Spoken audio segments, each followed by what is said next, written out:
तर रामकृष्ण हरी मित्रांनो, मी ओंकार माने तुमचं स्वागत आहे आजच्या व्हिडिओमध्ये. आणि आज गेलो होतो कामावर आणि आपलं काम इथं वाकरीतच चालू आहे चंद्रभागा पार्कमध्ये. आणि तिसऱ्या मजल्यावरून झोलं सोडायचं होतं. मग मधनं इकडे तिकडे दिसत नव्हतं, त्यामुळे मी वर बसलेलो आणि इकडून अशोक मामा तळेकर यांनी आणि इकडून अण्णा महाराज जगदळे यांनी झोला सोडला होता.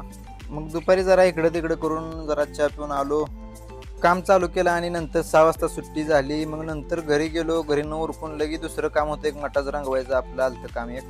मग शुभमला आणि संकेतला घेऊन गेलो कामावर. मोठा मठ होता आणि ते रंगवायचं काम आम्ही घेतलेलं आणि रात्रीच्या 7 वाजता काम चालू केलं. मग कामाला भिडलो, तिघंजण काम चालू केलं. आणि वरच्या साईडला पण हे पोल होते मोकळे, ती पण पोल रंगवायचं होतं. मग आणि वर काय लाईट नव्हती, तसंच बॅटरी लावून काम पूर्ण करून घेतलं. मग वरचं काम पूर्ण झालं आणि नंतर खालची जी साफसफाई करायची होती, कलर सांडलेला, ती साफसफाई करून घेतली आणि काम पूर्ण करून रात्री 11 वाजता घरी आलो आणि निवांत झोपलो. धन्यवाद. अशाच व्हिडिओसाठी फॉलो करायला विसरू नका.